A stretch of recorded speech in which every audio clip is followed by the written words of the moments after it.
जय हिंद स्टूडेंट्स। तो आज हम फिर हाजिर हैं आपके साथ पराक्रम कोचिंग प्लेटफॉर्म पर, जो आपको वादा कराती है आपको वर्दी दिलाने का। हमारा लक्ष्य है 2024 और 2023 में हर एक बच्चा अपने सीने पर वर्दी सजाकर बोले कि माँ देख मैं आ गया वर्दी पहनकर। ठीक है ना। तो इसी लक्ष्य को हम भेदने वाले हैं अपना, जिसमें से आपको हमारे प्लेटफॉर्म पर हिंदी का सारा सेगमेंट, जीएस और मैथ की संपूर्ण तैयारी हम आपको बिल्कुल मुफ्त में कराएंगे। तो जो बच्चा हमारे चैनल से नया जुड़ा है वो सब्सक्राइब कर दे, क्योंकि अगर एक बार ये वाली वीडियो हुई और आपने सब्सक्राइब नहीं किया और आपने नोटिफिकेशन बेल आइकन नहीं बजाया तो आप पर फिर हम वीडियो हमारी जाने कब पहुंचे। तो सब्सक्राइब करने के साथ साथ बेल आइकन प्रेस करें ताकि सभी बच्चों पर हमारी हर एक वीडियो का नोटिफिकेशन पहुंचता रहे।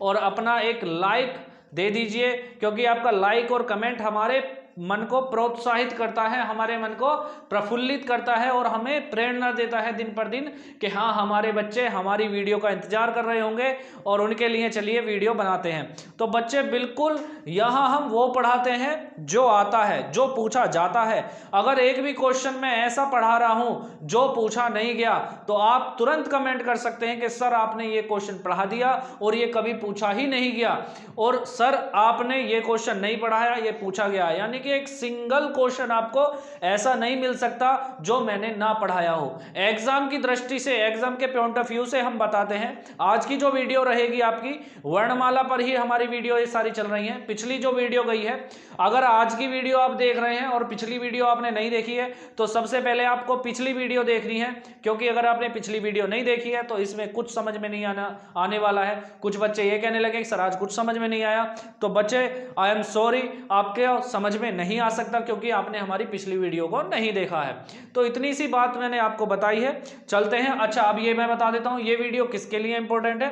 तो यूपीएसआई हो या यूपी पुलिस हो या एसएससी जीडी हो, सभी में जिसमें भी वर्णमाला पूछी जाती है उसमें सब में इंपॉर्टेंट है। अब कुछ बच्चे बोलेंगे सर एसएससी जीडी में तो वर्णमाला का सिलेबस है ही नहीं, लेकिन बच्चे आपको वर्तनी शुद्ध करने के लिए, आपको वाक्य शुद्धि दिखाने के लिए आपको जरूर पढ़नी पड़ेगी क्या, वर्णमाला। जब आपको वर्णमाला की वर्णों की ज्ञान ही नहीं होगा तो आप वर्तनी शुद्धि कैसे कर सकते हैं। तो चलिए, हमारा क्वेश्चन हमने पिछला पढ़ लिया था कि भाई भाषा की सबसे छोटी लिखित इकाई जो होगी हमारी वर्ण होगी, और इतने सारी चीजें बात करी हमने। देखा कि हमारे जो हिंदी भाषा है उसमें कितने प्रकार के वर्ण होते हैं, 52 वर्ण होते हैं, ये सब चीजें हमने पढ़ी।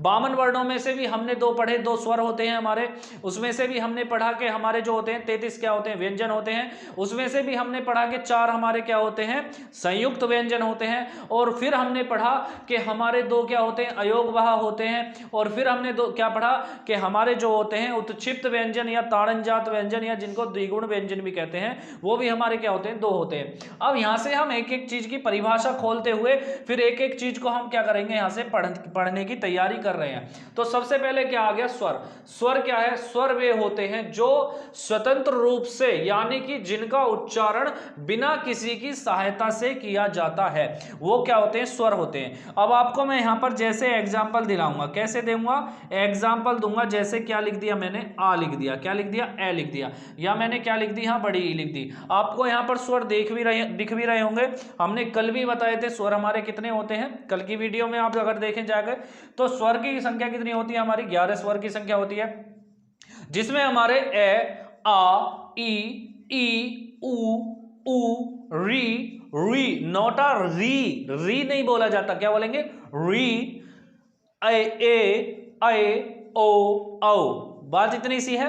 इसको सभी बच्चों को याद करना है, क्योंकि अगर आपने वर्ण याद कर लिए तो आपको फिर कोई दिक्कत नहीं होने वाली, सारी चीजें ऑटोमेटिक क्लियर होती चली जाएंगी। अच्छा, ये 2 मैंने बाद में क्यों लिखे हैं, आप बोलेंगे सर यहां से 1 2 3 4 5 6 7 8 9 10 11 तो ये पूरे हो गए, तो ये दो क्यों लिखे हैं, महानुभाव। ये 2 महानुभाव क्यों आए हैं, तो इसके बारे में हम आपसे चर्चा करेंगे कि ये चीजें क्या है।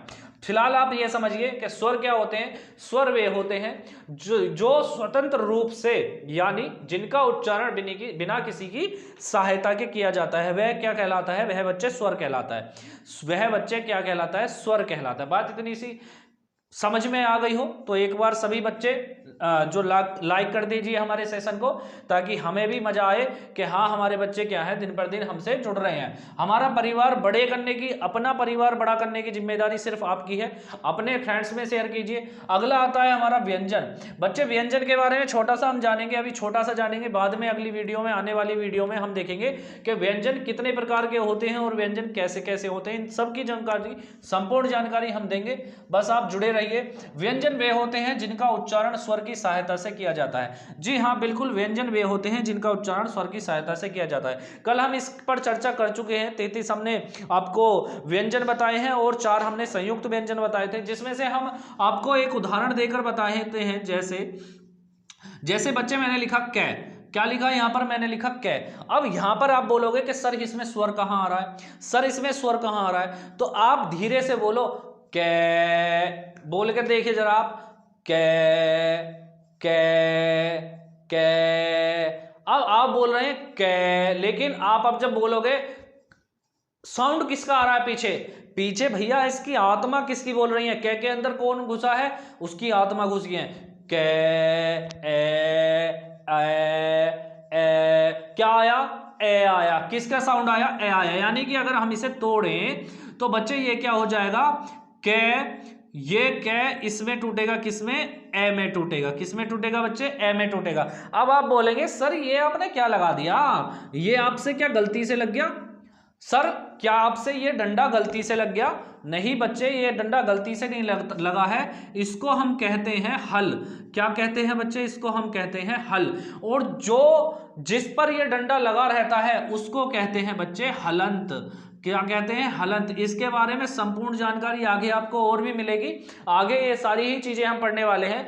तो यहाँ पर सिर्फ एक चीज पे फोकस करिए कि हमने देखा, क्या देखा कि बच्चे यहां से हमने बताया कि कै जो है किससे मिलकर बना है, ए से मिलकर, यानी कि इसके साथ किसकी ध्वनि आ रही है, ए की ध्वनि आ रही है। तो हमारी परिभाषा सेटिस्फाई हुई या नहीं हुई। व्यंजन वे होते हैं जिनका उच्चारण स्वर की सहायता से किया जाता है। बिल्कुल सही बात है, हाँ जी किया जा रहा है, स्वर तो बोला जा रहा है कै। अब जब आप बोलोगे खे, गे, घे, अंगा, चे, छे, जे, झे, सब में क्या आ रहा है साउंड, ए का आ रहा है, नहीं आ रहा है। बिल्कुल सर ए का आ रहा है। इसमें आप नया क्या बता रहे हैं, हमें पता है इस चीज के बारे में, आप क्या नया बता रहे हो इस चीज के बारे में, हमें इस चीज के बारे में संपूर्ण जानकारी है। अरे सर कोई नहीं, हमारी भी बात सुन लो, आपको जानकारी है कोई नहीं, एक जानकारी और ले लो, ऐसा बुरा क्या मान रहे हो आप। तो क्या हो गया, हलंत हो गया। बहुत प्यारी चीज हमने पढ़ी। हम देखेंगे अयोगवाह को।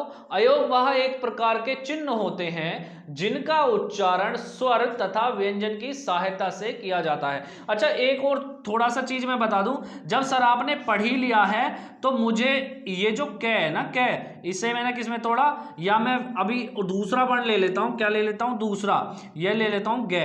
अब गे को हमने तोड़ा गे, और ये लगा दिया हलंत और लगा दिया ए। अब जब सर आप पहले से ही पढ़ चुके हो तो मुझे जरा गे को बिना ए के बोल के दिखाओ। गे जो बोलोगे आप, गे के पीछे ए का साउंड नहीं आना चाहिए, जरा बोल के दिखाना, बोल के दिखाओ, आराम से बोल रहा हूं, बेइज्जती नहीं होगी, जल्दी से बोल के दिखाओ, बोल के दिखाना, गे। अरे अरे अरे ये क्या, आग ए का साउंड आ रहा है भाई, ए का साउंड आ रहा है, ए का साउंड आ रहा है, यानी कि हम बिना स्वर की सहायता के व्यंजन को बोल नहीं सकते। अब इसमें से क्वेश्चन फंस गया, क्वेश्चन बन गया। क्वेश्चन क्या आएगा, ऐसा कौन सा शब्द, यानी कि इसमें दे दिया आपको, इसमें आपको ऑप्शन दे देगा कि बताइए भाई ये है ए, ये है के, ये है ई, ये है ऊ, इसको बताइए कि इनमें से चारों में से कौन सा बिना ए की या बिना स्वर की सहायता से नहीं बोला जा सकता। तो हमारा जो ऑप्शन होगा वो कौन सा होगा, कै सही होगा। कौन सा सही होगा, कै सही होगा। तो यहां पर सभी बच्चों को समझ में आ गई होगी बिल्कुल। तो इसे थोड़ा सा यहां से रफ कर देते हैं क्योंकि हमारे पास जगह बहुत कम है। जब हमारा परिवार बड़ा हो जाएगा तो हम क्या करेंगे, आपको धुआंधार तैयारी करवा देंगे। अभी बेचारा छोटा सा बोर्ड है, छोटे से बोर्ड पर आपको तैयारी करवा रहे हैं, लेकिन जैसे जैसे भगवान भोलेनाथ हाथ पकड़ेंगे हम वैसे वैसे तैयारी करते चले जाएंगे। तो इतनी सी बात हमने समझी। अयोगवाह एक प्रकार के चिन्ह होते हैं जिनका उच्चारण स्वर तथा व्यंजन की सहायता से किया जाता है। कैसे होते हैं बच्चे? यहां पर दो चिन्ह मिलेंगे आपको। मूल तरीके के अयोगवा जो होते हैं दो होते हैं। कैसे? एक तो ये होता है जिसको हम कहते हैं भाई साहब अनुस्वार, एक होता है ये जिसको भाई साहब हम बोलते हैं विसर्ग। क्या बोलते हैं? विसर्ग। अब ये जो है सहायता से बोले जाते हैं। कैसे? सर मैं आपसे बोल रहा हूं अंकित लिखिए। क्या लिखिए सर? अंकित लिखिए। बोलिए जरा। सर मैं क्या बोला आपसे? अंकित लिखिए। सर मैं बोला आपसे आप जो है आप अंक लिखिए। क्या लिखिए सर? अंक लिखिए। तो आपको एक चीज दिख रही होगी कि यहां पर क्या आ रही है? बिंदी आ रही है। वही बिंदी क्या आ रही है? यहां आ रही है। सर यहां पर हमने देखा ए के ऊपर बिंदी आ रही है, ये व्यंजन के ऊपर भी बिंदी आ जाती है। तो हमने ये देखा कि ये सही लिखा है। अयोग वह एक प्रकार के चिन्ह होते हैं जिनका उच्चारण स्वर तथा व्यंजन की सहायता से किया जाता है। जैसे हमने बोला अंकित, अंकित क्या बोला गया? अंकी बिंदी बोली गई। और किसके साथ लगी है? ए के साथ लगी है। अंक, अंक किसके साथ लगी है? ए के साथ लगी है। और ए क्या है? एक प्रकार का ए क्या है? 11 स्वरों में से एक स्वर ए भी है। यहां पर हमारी सभी को बात समझ में आई होगी। एक हम विसर्ग का उदाहरण ले लेते हैं। जैसे हम लिखते हैं प्रातः। क्या लिखते हैं बच्चे? प्रातः। या हम दूसरा शब्द लिखते हैं पुनः। क्या लिखते हैं? पुनः, पुनः। तो इसमें क्या आ रही है? इसमें भी तो बिंदी आ रही है। तो ये जो लास्ट की जो बिंदी होती है नहीं बोलते हैं विसर्ग। तो यहां पर किसकी सहायता से बोली जा रही है? व्यंजन की सहायता से बोली जा रही है। और लेकिन व्यंजन जब टूटेगा तो किस में टूटेगा? व्यंजन किस में टूटेगा बच्चे? स्वर में टूटेगा। लास्ट में स्वर आएगा जैसे ये आ रहा है। तो ये क्या है? अयोग वह एक प्रकार के चिन्ह होते हैं जिनका उच्चारण स्वर तथा व्यंजन की सहायता से किया जाता है। अब यहां पर छोटा सा एक क्वेश्चन आप नोट कर लिख सकते हैं। इसे मैं रफ कर दूं। एक काम करिए, पहले आप इसका स्क्रीनशॉट ले लीजिए। जल्दी से स्क्रीनशॉट ले ले। स्क्रीनशॉट आपने ले लिया हो तो मैं यहां पर रफ कर लिख देता हूं, आपको उतारना है। यह भी चीज आपके लिए महत्वपूर्ण है। यहां कह सकते हैं हम वर्ण के भेद, ये इससे पहले लिखना है। वर्ण के भेद, वर्ण के भेद। और वर्ण के भेद लिखकर क्या लिखना? 2 या 3, जिसमें से आपको पहला क्या मिलेगा बच्चे? स्वर मिलेगा। दूसरा क्या मिलेगा आपको? यहां पर व्यंजन मिलेगा। और जब तीसरा मिलने की बारी आएगी तो तीसरा आएगा सर अयोगवाह, जो मैंने आपको बताया, अयोगवाह।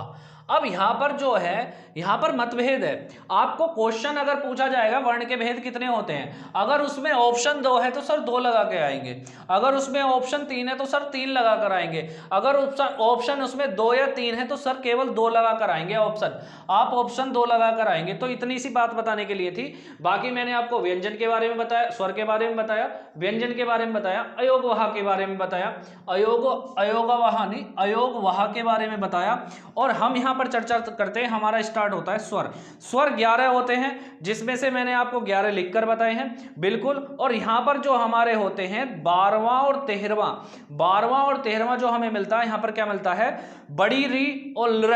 ये संस्कृत भाषा के शब्द हैं। फिर से रिपीट करता हूं, कैसे वर्ण है ये? संस्कृत भाषा के। ये इनमें हिंदी भाषा का कोई इनसे लेना देना नहीं है। जब हिंदी भाषा का इनसे कोई लेना देना नहीं है तो हम इन्हें पढ़ते भी नहीं है, क्योंकि हिंदी भाषा में इसके कोई भी शब्द नहीं बनते हैं। बात इतनी सी है। तो हिंदी क्वेश्चन पूछा गया, हिंदी वर्णमाला में स्वरों की संख्या कितनी होती है? तो सर 11 होती है। हिंदी वर्णमाला में वर्ण के भेद कितने होते हैं? सर 2 होते हैं, 3 होते हैं। आज का आपका क्वेश्चन है, सभी टाइप करेंगे। हिंदी वर्णमाला में ऐसे कौन से चिन्ह होते हैं, ऐसे कौन से वर्ण हैं, ऐसे कौन से चिन्ह हैं जो स्वर और व्यंजन की सहायता से बोले जाते हैं? आप कमेंट बॉक्स में अपना आंसर टाइप कर सकते हैं। तो आज के लिए हम यहीं विराम देते हैं और इसी तरीके की जबरदस्त तैयारी करने के लिए हमारे साथ आप जुड़े रहिए।